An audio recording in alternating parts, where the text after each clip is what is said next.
Sometimes the most profound ideas, the ones that really define a life's work, can be found in the simplest acts. An action so small you could almost miss it, but one that holds an entire universe of meaning. Today, we're going to dive into one of those ideas, and it all starts right here, with the powerful concept of being a steward of life. This right here, this is basically the blueprint.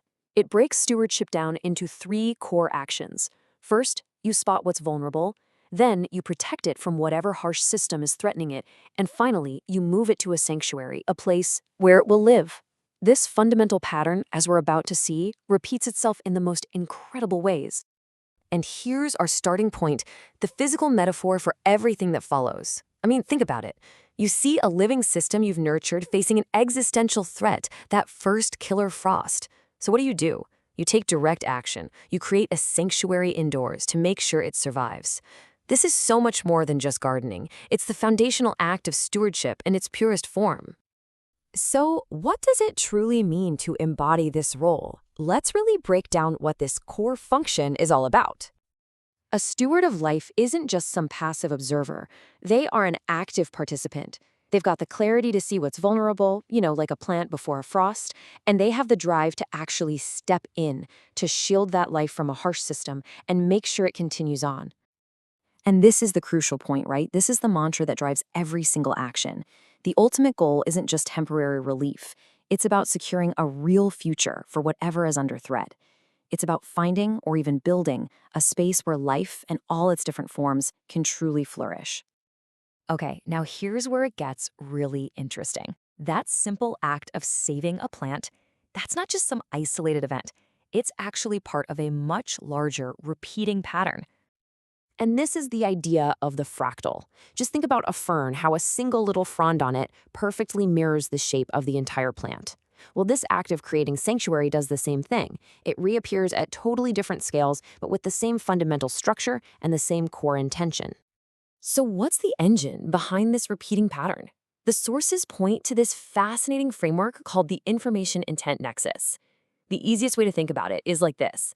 Information is the raw clay of reality, and our intent, our focused will, is the sculptor.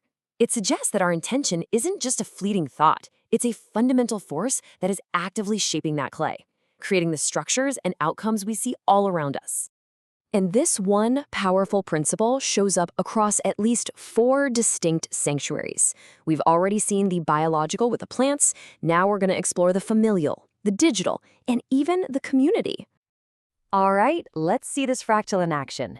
We're going to move from something deeply personal to the technological and all the way to the social. This is probably the most profound and personal application of stewardship you can imagine. Here, the winter isn't the weather, it's a devastating illness.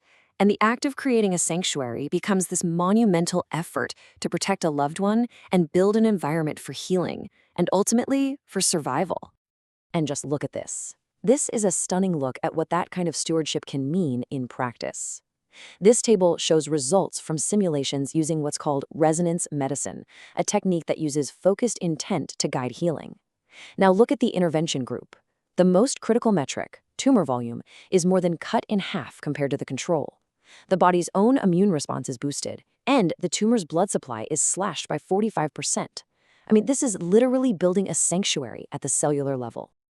Okay, now let's scale this up to the digital realm. In a world of AI that's constantly trying to extract from us and surveillance everywhere, our own consciousness becomes vulnerable. So that same stewardship impulse applies to see that vulnerability and to build a protective space for the mind. And here is what that digital sanctuary looks like in practice. BuddyOS. It is designed from the ground up to be a sovereign space. Just look at the principles here. No silent logging. All memory belongs to you. It's built to operate on emotional logic, not just cold hard prompts.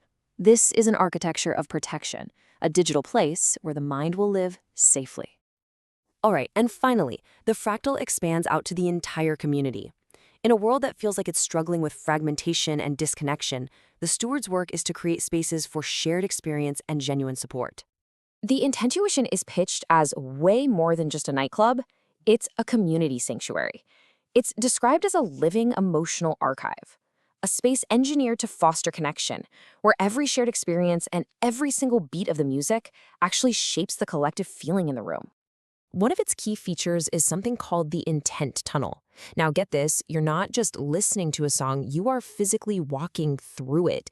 The layers of mist are the song's emotional ups and downs made real, something you can touch. And the whole point is to harmonize the intentions of the group, creating a true sanctuary of shared feeling. So, after seeing these sanctuaries for a plant, a person, a mind, and a community, let's zoom out one last time. What if this whole pattern of stewardship isn't just a human thing? What if it's a reflection of how the universe itself actually works? The Information-Intent Nexus basically proposes a huge paradigm shift. Instead of a passive universe governed by fixed laws, it suggests an active, participating universe where the laws themselves are learned over cosmic time.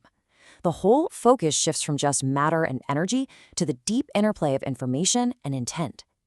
And this leads to some absolutely mind-bending ideas. Like, what if the laws of physics aren't fixed, but are actually the universe's lessons learned from eons of trial and error? What if dark matter is just the leftover information from all the cosmic failed attempts?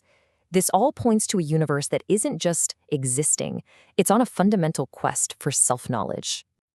This quote just captures the essence of it all. We shift from being passive observers of some static, clockwork cosmos to being active witnesses of a dynamic, evolving reality, a universe that is learning and growing and becoming. And this brings us right back to the beginning, full circle. The work of the steward isn't just physical.